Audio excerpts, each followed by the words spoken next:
If you're trying to conceive and feeling overwhelmed with fertility advice, then this podcast is for you. Welcome to Don't Tell Me to Relax, your fertility podcast and antidote to unhelpful fertility information.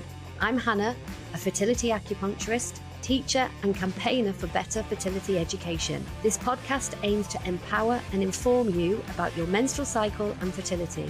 It's basically all that information you didn't get in sex ed at school, with the aim of improving your understanding of your reproductive health and optimizing your fertility. Hi everyone, and welcome to this week's episode of Don't Tell Me to Relax. I am joined this week by Trudi. Trudi, welcome. Thank you very much. It's lovely to be back. The ever experienced and widely knowledgeable Trudi, really here to talk about preparing for an IVF cycle and going through an IVF cycle, because Trudi, obviously you see lots and lots of people through cycles. How many in your time, how many people do you think you've seen through rounds of IVF? Do you have any idea of the numbers? Oh, wow. I imagine that would be a fairly large number. It would be in the thousands, thousands quite easily.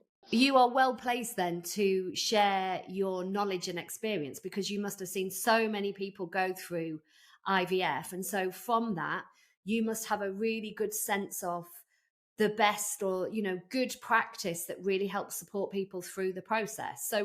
So kind of, before people get to do IVF itself, what would you say is like your best kind of suggestions to help people prepare before their cycle? There's a few things that I would suggest, just again, over the years coming across the way that people's feelings can change during treatment. I often used to describe it as being a little bit like a hamster wheel, in that once you start down that fertility journey, it can sometimes be really difficult to know yourself, and as a couple, if you're coming through with somebody, when is your natural end point, or how much time and money, because it's a lot of people are doing this privately these days. The NHS funding is just becoming more and more difficult to access.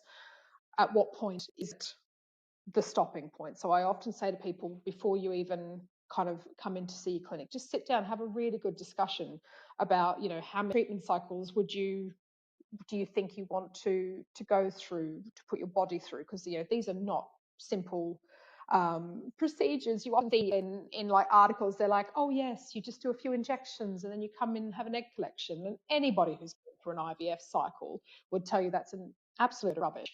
It's a much more intense, much more difficult process, not just physically but emotionally. And to put yourself through round after round after round of that takes a toll.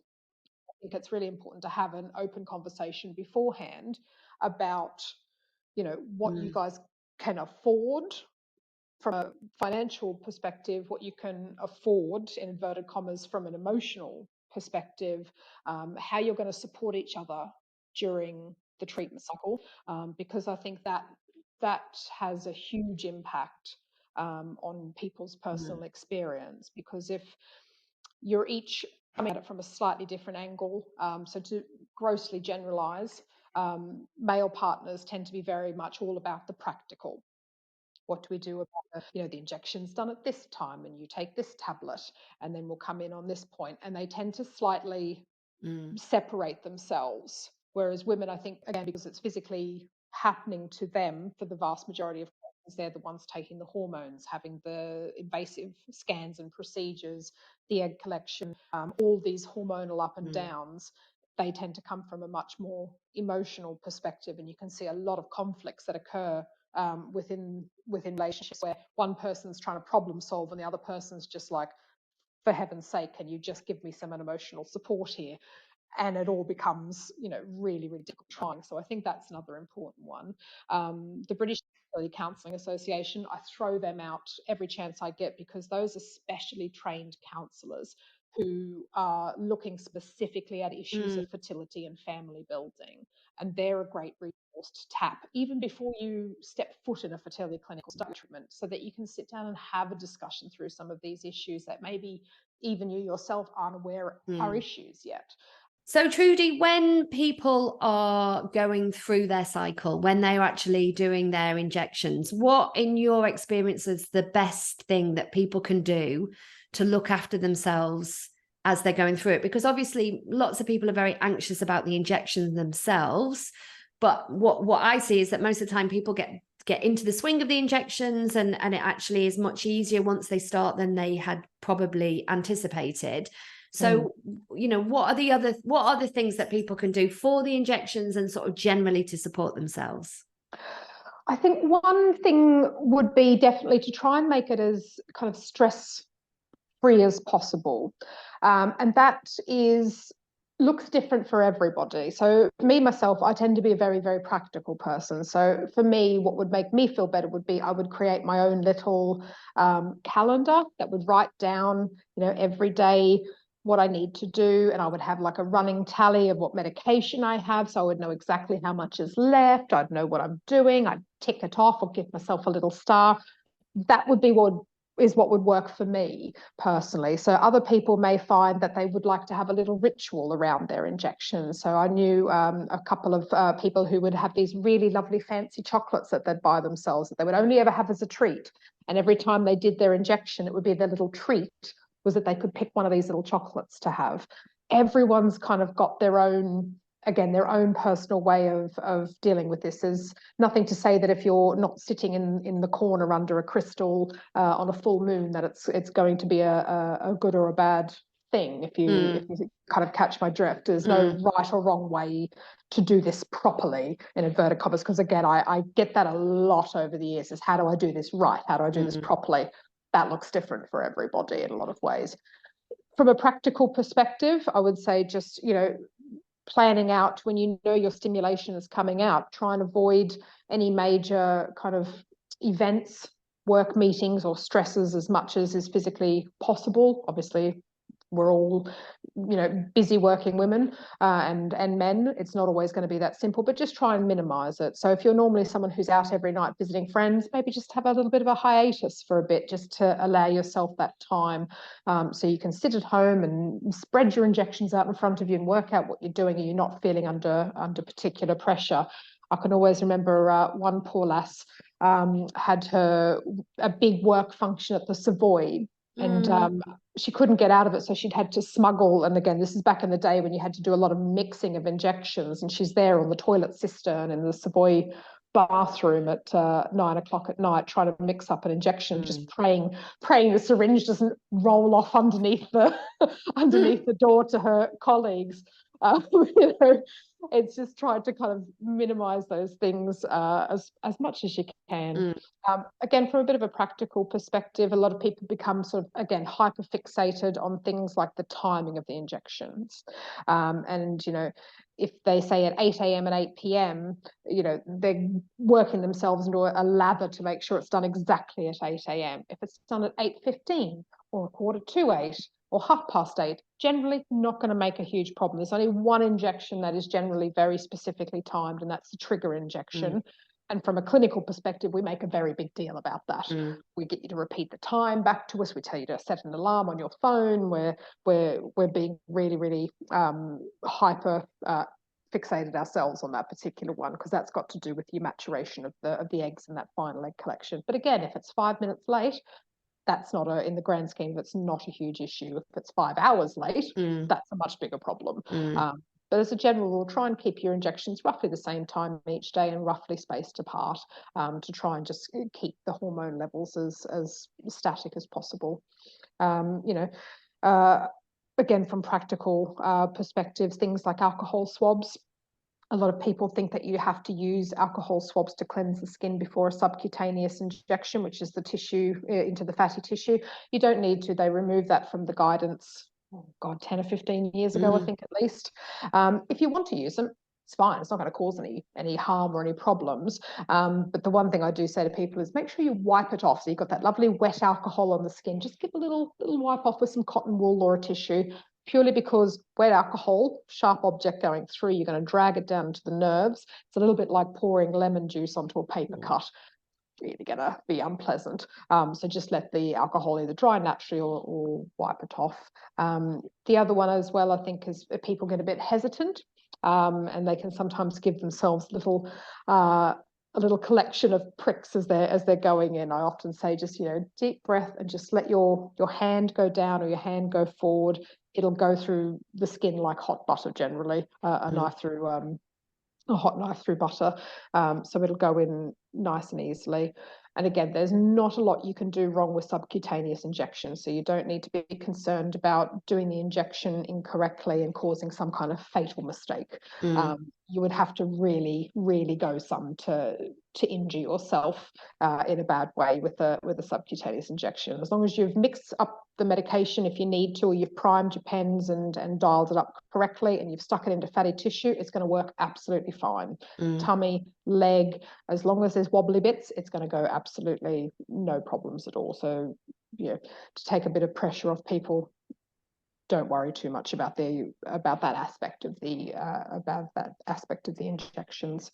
As you're progressing through, a lot of people notice that their skin becomes a lot more sensitive, and that's a natural side effect of the elevated estrogen. People will find that hot feels hotter, cold feels colder. If they cut themselves, it feels more painful. Your skin feels sensitive, and that's again very common. Blood tests start to hurt more when you're having them, not just from the bruising from probably previous blood tests, but for the simple fact that your nerve endings are a little bit friable, so they're a little bit overactive at that point. So again, just being gentle with yourself, and paying attention to what your body's telling you. You might also find that you start to feel particularly tired during the stimulatory phase. It takes a surprising amount of effort from a physical perspective to grow all these little follicles. And even if you're only growing a few more than you normally would, it still takes a surprising amount of effort. So prioritizing sleep, making sure that you're hydrated. There's not a set amount of water that you would need to drink. There's lots of guidance around the place, but for someone who, let's say, for example, has a slightly more physically active job, will probably require more water than someone who's sitting in a nice air-conditioned office. You're looking at the color of your urine. Is it a nice pale yellow? Are you going to the toilet frequently? Those kind of things would be a good indicator. And again, a healthy, well-balanced diet.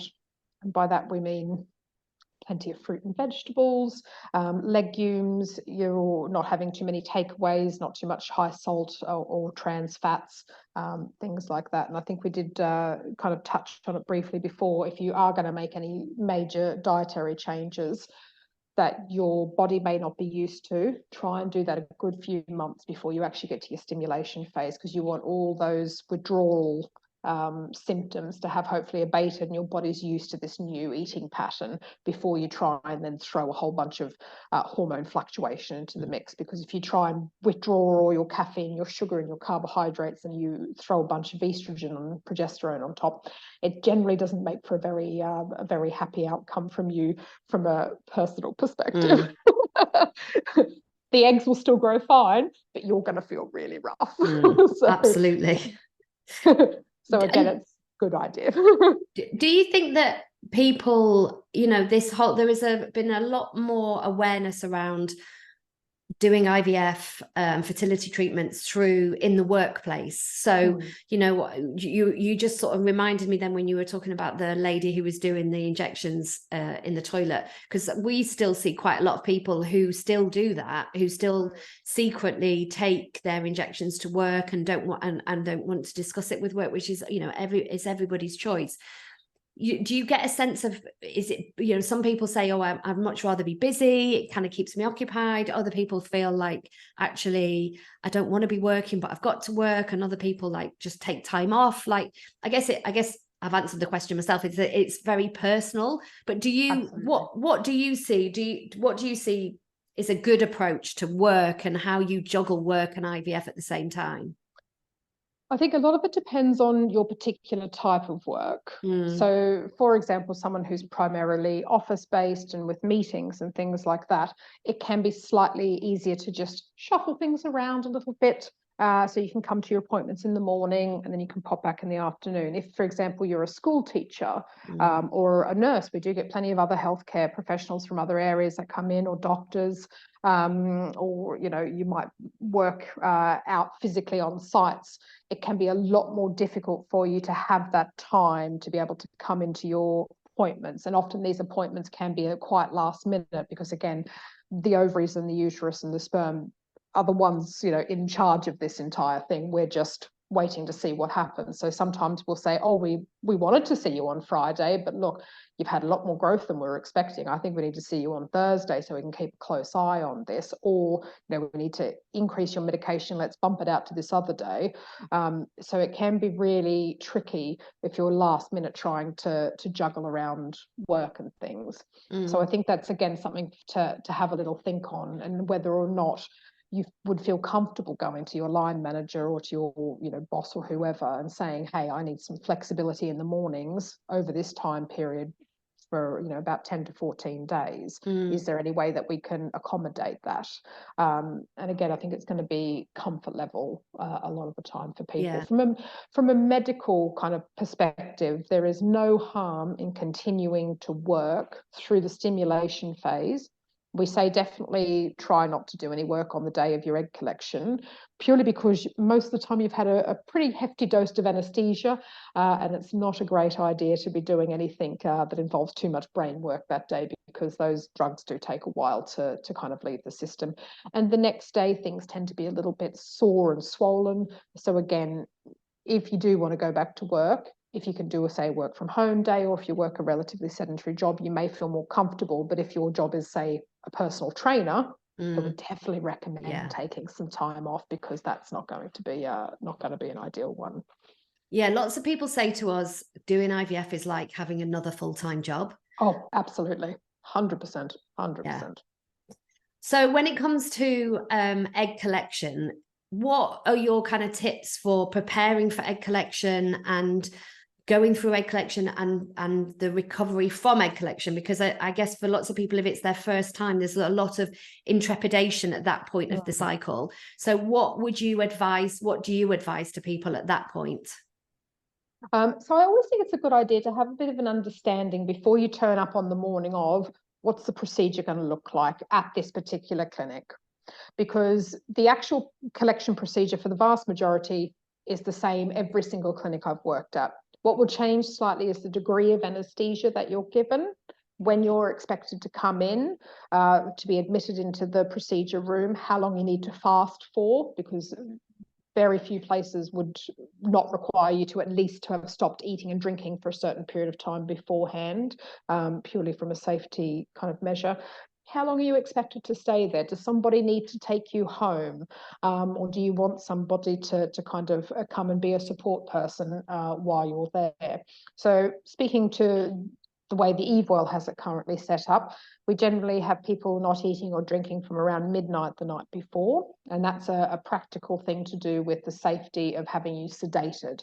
So we want to keep you under a nice deep sedation so that, you know, you get the little cannula in the back of the hand, all the good drugs go in, and the next thing you know, someone's trying to give you a cup of tea and a biscuit afterwards. That's how we like to do it. But if you have, for example, eaten or drunk and your tummy's full, there's a risk of you aspirating the contents of your stomach into your lungs if you're sedated. So they would have a much more shallow sedation for those kind of people. And vast majority of people would tolerate that really, really well. But I always think, look, put yourself on the best possible footing to keep everything as comfortable and pain-free as possible when you're coming into an egg collection procedure. You might be given a little suppository to take beforehand, which is a long-acting smooth muscle relaxant, which is really good, because what often happens after an egg collection is we've collected all the eggs, the body's kind of detected that something foreign is going on. So the uterus starts to cramp down, going, well, I don't know what's happening, but I'm going to get rid of it. And it'll just start cramping. And for some people, especially if you've got additional issues like adenomyosis, endometriosis, fibroids, etc., that can be quite a few levels jumped up from people who don't have those particular medical conditions. So we tend to give a nice smooth muscle relaxant so everything's a little bit calm, and it should stay that way for at least 12 to 18 hours afterwards. So we'll give you instructions on those kind of things. Just something nice and comfy to wear. You know, the tracksuit pants and a nice big shirt. You don't want anything too tight or constricting around your tummy for afterwards, because it will be a little bit sore and swollen, and will increasingly become so after a couple of days. We do recommend, and I think the Royal College of Anaesthetists also recommend, that any type of sedation procedures that you have somebody to take you home. You might feel 100% fine, but your blood pressure may disagree 20 minutes out of the procedure room, and you don't want to be trying to navigate the tube system with low blood pressure that may cause you to faint. You may become nauseated or need to vomit, etc. So you kind of want someone around who could just keep a little bit of an eye on you and help you to get home safely, and make sure you're all set up on the couch with a nice box set and some goodies to treat yourself for the afternoon while you have a bit of a sleep and recover from that one. But generally, pain afterwards will kick in around the 72-hour mark, because at that point, the ovaries that have been drained have all pretty much puffed back up with fluid. So they're pretty much at their pre-collection size. Often the lovely medication that we give you to help keep you nice and sedated has a beautiful constipating effect, which is always really pleasant when you've got a nice swollen set of ovaries and a very swollen uterus at the same time. So everything tends to get quite swollen and sore and crampy in the tummy region. So it'll peak after about 3 days, and then it should start to feel better after that, especially as your kind of natural period comes on, if you're not going straight for embryo transfer. But if you are going straight for embryo transfer, increase that fluid and fibre intake. That's going to go a long way. That's what we always say. If somebody is then going, let's say they're doing a fresh transfer, so they've had egg collection, they have day 5 embryos, and they're going to do a transfer, what are your top tips for transfer day? It's kind of a big day, transfer day. What do you say to people? It is. If you can have the support of your partner there, definitely. It's, I think, always helpful to have that second person. Don't worry too much about standing up and moving around after embryo transfer. It is the first question without fail I get every single time, is if I stand up, will it fall out? No, 100% no. When we see our anatomy pictures in the textbooks, it looks like the uterus is basically an upturned vase with a hollow core, and it's not. If you can imagine a jam sandwich, and each side of the uterus is the 2 bits of the sandwich, and you've got the jam in the middle, which is your endometrium, and we're sliding that embryo in and putting it directly into the endometrial cavity, and it's sticky. Blastocysts especially are very, very sticky, which is why they always flush the catheter to check and make sure that they left the catheter, because sometimes that stickiness can actually cause them just to adhere to the side. So we think we've done an embryo transfer, but when we have a look at the catheter afterwards, there's a little embryo still clinging on in there, and generally you've just got to then flush it out, load it up into another one, and pop them back. So they're kind of designed to stay in there. So when you stand up, it won't just fall out as though it's an upturned vessel. The other thing as well to remember is that when you are kind of standing up and walking around, the natural state of the uterus is actually to either be flopped over forward like a little pouch, or if you've got a retroverted uterus, it's flopped backwards. So again, it's not like the pictures where it's standing up on end. So it naturally forms that kind of a pouch. Similarly, sneezing, going over bumps in the road, sitting down heavily on a chair, lifting a toddler, etc. That's not going to cause any issues as far as the actual embryo integrity and where it's sitting in the uterus goes to. If you're putting back a day 5, like a blastocyst embryo, generally implantation will occur within about 24 hours. So after that point, it's either worked or it hasn't, and we're just waiting for those serum blood levels to kind of come up from there. We say to avoid things like, heavy aerobic exercise. And by that, we mean spin classes, running of marathons. I wouldn't be sitting in a sauna or a hot tub, anything like lifting so much weight that it's like properly straining you. If you're just moving the washing around the place, absolutely fine. Although if you do want an excuse for your male partner to do a bit of housework, then of course, definitely no housework whatsoever. I have told quite a few ladies over the years to be like, it's fine, you can tell them that. Yeah, I think that's a good one. That's a good one. Absolutely. Doctor's orders. Totally. There's got to be some advantages to this really stressful Yeah. process. But yeah, so it's, again, the distraction, because once that embryo goes back, I think at that point, again, every sneeze, every cough, every twinge, every time you go to the toilet, you're going to be, again, hyper focused in on every symptom, and then you'll start Googling it. Please do stay away from Google. I usually tell people, like, if you can, just uninstall it. Don't have it as an option. Just step away from the Google, because there's all kinds of crazy and really unhelpful things out there that are just going to make you more and more anxious. So I often say, if this is the time to get that busy work out, start doing a puzzle, start reorganizing your paperwork, all those things you've avoided doing that will just kind of keep your mind minimally occupied, that you can potter away on, head to do that kind of stuff. Go back to work. If you've got just a job where you're pottering about in an office, or going from place to place, absolutely fine, no problems at all. They did a study, oh God, many years ago now. It's probably horribly outdated that I'm quoting it, but they did a basic kind of comparative between people who had been laying down continuously after embryo transfer for a minimum period of 24, 48 hours, 2 weeks kind of thing, to people who just got up and went about life as normal after an embryo transfer. And they found the higher rates of success and the lower miscarriage in the people who just got up and got on with life. I think there's a view that you need to be kind of laying down with your legs in the air for 2 weeks, because any kind of movement could jolt it, and that doesn't seem to hold up at all, from the research that's been done. So yeah. And so that once embryo transfer has been done, I guess you are then in what people often say to us is like the worst bit of the cycle. People, I think before someone's ever done a round, they think the worst bit is going to be in the injections. But actually what they say on reflection is the worst bit is the 2-week wait, because then you're into that zone where it's like the dead zone, where you are not, there's nothing you can do. You don't go for any appointments, you don't have check-ins, you kind of nothing. There's your progesterone suppositories or injections if you're taking them, but in terms of like the check-ins, that before you were going for scans to see how everything's developing, it's kind of like there's not really a lot that's happening, and I think people say that's the hardest time. So if you've got any pearls of wisdom to share with people about what they can possibly do during that time.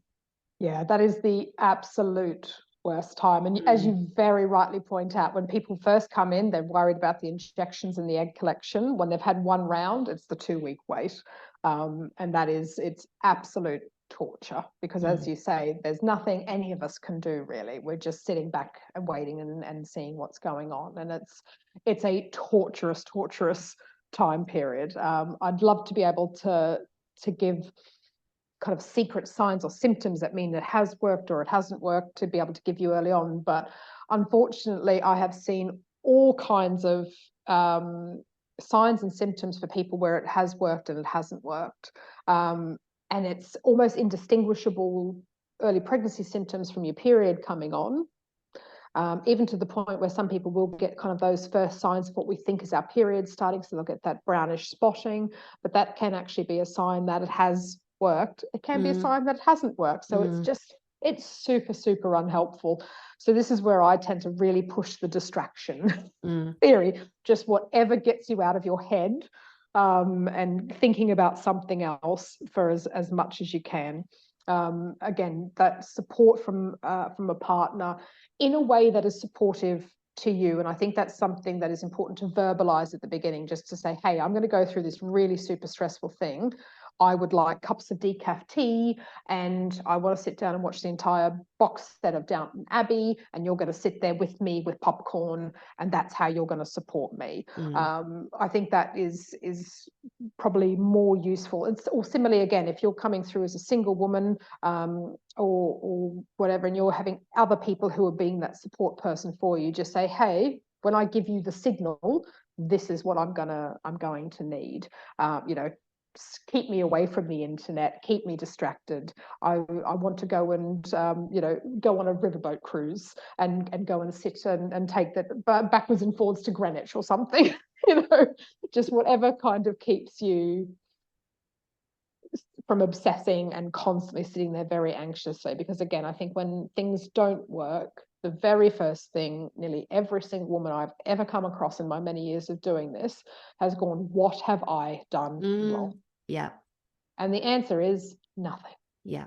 Absolutely nothing. Yeah. We cannot control these things. We love to think we have control about these things, and we can, as long as we're eating a healthy diet, we're not, throwing ourselves out of airplanes, or running an ultra marathon, or getting thrown through the front windshield of a car, etc. If you've slipped up and had a naughty treat one night, or you went over a big bump in the car, or you slipped down a couple of steps, that's not what has caused something to work or not work. But yeah, I think as women, we do love to throw the blame directly onto ourselves as quickly as possible. Absolutely. And it's such an important point, isn't it, to remember and sort of reiterate. And as you say, once the embryo, it's out of our control. And people come to our clinic, obviously, as acupuncturists. And I always say acupuncture is not, we cannot make this be successful or not, that, because I think people often associate, if I do acupuncture, if I do meditation, if I do yoga, if I do all these things, it's going to be the thing that's going to make it work. I'm like, that's not what we can help you feel relaxed. And we might be able to help your digestion in that point of time, and we can be there to support you. But, nobody can ever say ever that they have any control over this at all, because it's, you put that embryo back and it either works or it doesn't, and nothing that we can do it's kind of already sort of decided, I guess. Your clinic has got the medication and all the medication's doing the thing. And I wish there was something that was so sort of concrete that this would definitely be a thing, but it can't, it isn't like that. No, and it would be wonderful if it was. I remember back in the early days, again, when they first started associating acupuncture as a really good example with higher chances of success. And I saw this lass who was probably mid-cycle, and you've just never seen a more stressed out. She was actually vibrating. And she was like, I've got to go. I've got my acupuncture session. And I was like, oh, that's interesting that you're doing that, because she had the most horrendous fear of needles I've come across. It took almost 2 of us. It got to the point where she nearly had to be held down in order to be able to have the blood taken. And she was like, I can't control this reaction. She's like, I know it's ridiculous, but I can't stop it. Like you just need to do this to me. So, and I was like, okay. So I'm like, well, how are you finding the acupuncture? And she's just, gritting her teeth and bearing it for the entire way through. And I'm like, have you considered maybe acupressure massages instead? Because I think, whilst there does seem to be some really interesting research coming out, if it's correspondingly making you so stressed and you're having just this huge physiological reaction to it, I think that's going to outweigh any good that may be coming from the actual process itself. Because a lot of the women would be like, oh, my lovely like my lovely acupuncture thing. I go, nice little dark room and just get to lay there and no one's bothering me and my phone's off, and I get a whole hour where I just have this wonderful, relaxing experience. And I think that's has a huge kind of, as you say, a huge influence on how well the body kind of takes to these things. If you have a massive fear of needles, don't do it. It's a bit like I've had some ladies with the intralipid. A lot of people see the research around that and go, oh, that's for me. And I'm like, but you have a really severe soy allergy. So if we tried to put this in your body, you're going to probably have some kind of anaphylactic reaction. But I think they narrow down and go, but it says that it will help. And I'm like, yes, but that's really not going to help. Again, if you're putting your body through this kind of massive physiological event, that's not going to help.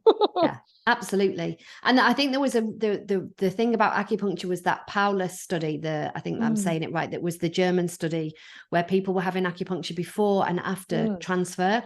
And that, I think that became the thing that made it so sort of popular alongside IVF. But then they did studies afterwards where it showed a detriment, because what happened was, exactly as you say, people were stressing getting to their acupuncture appointment, getting to their IVF transfer, getting back to their acupuncture, and it's just too much. And so we always say to people, it has to work for you. You have to feel better. And if you don't, then please don't do it, because that's not what we're here for. And I guess it's also a bit like the symptom spotting in the 2-week wait. There is, just as there is no one thing that's going to make that transfer be successful or not, there is no one sign that you're going to be able to pick up on that will say this has worked. And wouldn't it be amazing if, like, your right ear went yellow or something, and you just knew, wouldn't it? But it's so cruel, exactly like you say, that the symptoms of your period about to start and the symptoms of pre-pregnancy are like the same. It's like a cruel mistress where you don't know which one it is. Yeah, absolutely. And it's a form of psychological torture. I'm convinced of it. Because I cannot imagine, especially doing it just the once, I think would be difficult enough. But if you're on transfer 3 or 4 or 5, I think one lady I'd met had over the course of her kind of reproductive life 24 transfers. Oh my gosh. And all I could think of was, how on earth have you had the mental strength to keep doing that? I just absolutely blew me away. I could not imagine putting myself through that many times, because it is so difficult. And that 2-week wait is it is really awful. For everybody involved, I think, because we find it from a clinical perspective, we find it really difficult, because we do become incredibly invested in our patients' success, because we tend to see people from when they come through the door, and we get involved in their stories. Like, I've come across instances here where the entire nursing department has burst into tears because they found out someone who's had a really tough time of it has had a successful pregnancy. And similarly, where someone has, had a miscarriage, very tragically, we've had to do a lot of debriefing and counselling sessions with our staff, because they find it really, really difficult, because that's why we kind of came into this area. And what keeps a lot of us here is the fact that we do have that personal relationship with our patients, that we do become really invested in people's treatment and outcomes. Yeah, absolutely. I hear you there. So just to kind of recap, Trudi, if somebody is, maybe they're listening to this and they're preparing for their first cycle, what would be like your 3 top tips, kind of overarching all of this, at each different stage of the cycle? What would be your 3 are there 3 main takeaways you could give that person? I would say probably the first one would be that sitting down and getting your support in place, and whether that's that chat with the counsellor, the chat with your partner, the chat with your friends or family members, get yourself a little support team in advance, and have a really good think yourself, what works for me. Don't become invested in what the latest Instagrammer is saying or what this book says you should do, within reason. If you hate the idea of meditating, don't do it. Find something up, do a jigsaw, read a magazine, paint your nails, whatever works. So just kind of get that idea in place, and forward thinking, try and just make sure that you've kind of cleared the runway, so that you can focus as much as you can on that. Then you've got your diet and your adjuvant, we call it adjuvant or alternative therapies that are going along with it. So if you do feel that you would benefit from a diet or lifestyle change, get that started sooner rather than later. Get that really nicely bedded in. And then the third thing I would say is practice as much as possible, anticipating that things are going to be different and things are going to change. You need to almost kind of go with the flow of your cycle. I think we want to have that really idea of, this is when I start, this is when I will finish, this is how it will look at each and every point. And if I don't achieve that, something catastrophic has gone wrong. It hasn't. Your body will do what it's going to do, and we're going to support it and kind of go along with it. But that may mean that you're doing some changes at the last minute. Your medication may change, your appointments may change, your blood tests may change. But just try to, as much as possible, accept that that's an inevitability with IVF. If you're having a treatment cycle where no one is adjusting what is happening based on what they're seeing on that screen, that's a massive red flag to my mind. If they're just powering ahead saying, well, this is what we'd planned at the beginning, but no one's adjusting based on your personal response, that's a worry, because they're just running roughshod over what's happening, and more than likely you're not going to get a great outcome from something like that. So just get into that mindset of like, you know what, I don't know exactly, this is roughly what's going to happen, but we don't know. We just don't know. My ovaries are in charge during this phase, so we're just going to go with what they're saying to us, because those two little ovaries definitely rule all of our lives during that phase. Oh, thank you so much, Trudi. That is so helpful. There's so much practical information in there, and I think you're so right. Like thinking ahead, planning ahead, getting your support in place. The anticipation of the positive and negative, and sort of bracing yourself and creating the space is really, really good advice and information. So thank you for your time today and bearing with us. We have had some kind of technical gremlin in our machines today. So thank you for bearing with that. It's lovely to see you as always. And I will put all your details on the show notes as always. So thanks, everybody. Thank you, Trudi. Thank you so much. It was lovely to speak to you again. And we look forward to the next episode. And thanks for joining us today. If you would like to leave us a review, then please do so. We really appreciate it. Thanks till next week. Bye. If you've enjoyed listening to this and want to find out more, then come and join my free community in Facebook. We have loads of resources. You can catch up on all our previous webinars and be the first to know about forthcoming events. To sign up, just follow the link in the show notes. And if you'd like to work one-to-one with myself or one of the team, then please see our website, hannahpern.com, where you can book in directly or organise a discovery call to find out how we can support your fertility and your reproductive health.